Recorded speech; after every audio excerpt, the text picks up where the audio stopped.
তেজপুৰ বিশ্ববিদ্যালয়ৰ নাম আজি এটা ৰাজনৈতিক নাটকৰ কেন্দ্ৰ হৈ পৰিছে আৰু ইয়াৰ কাৰ্যধাৰক হল লোকসভাত কংগ্ৰেছৰ উপনেতা সাংসদ গৌৰৱ গগৈৰ গেং।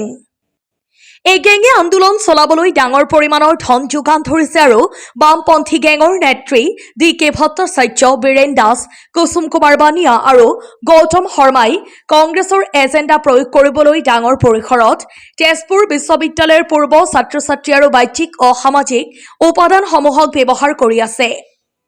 এই লোকসমূহক তেজপুৰ বিশ্ববিদ্যালয়ৰ বিভিন্ন হোষ্টেলত থুৱাই দিয়া হৈছে আৰু বিনামূল্যে তেওঁলোকৰ আদৰণি কৰা হৈছে আৰু বদলত তেওঁলোকক শ্লোগান দিবলৈ আৰু জনতাই সংগ্ৰহ কৰিবলৈ ব্যৱহাৰ কৰা হৈছে, যাতে উপাচাৰ্যৰ ওপৰত চাপ সৃষ্টি কৰিব পৰা যায়। এইটো ছাত্ৰ-ছাত্ৰীসকলৰ স্বৰ নহয়, বৰং ধন, নোংৰা চিন্তা আৰু বামপন্থী মানসিকতাৰ দ্বাৰা পৰিচালিত জনসমষ্টিৰ নাটক। এইটো গুৰুতৰ কাৰণ শিক্ষা দেৱালয় ক্ষমতাৰ লালসাৰ বলি হৈ পৰাৰ দিশত আগবাঢ়ি গৈছে। ছাত্ৰ-ছাত্ৰীসকলৰ অনুভৱক ৰাজনীতিকৰণ, বাহ্যিক উপাদানসমূহৰ ব্যৱহাৰ আৰু প্ৰশাসনিক পদসমূহত বেআইনীভাৱে দখল লোৱাৰ চেষ্টা, এই সকলোবিলাকে প্ৰদৰ্শন কৰিছে যে এটা ডাঙৰ ৰণনীতিৰ কাপোৰ আগতীয়াকৈ বোৱা হৈছিল।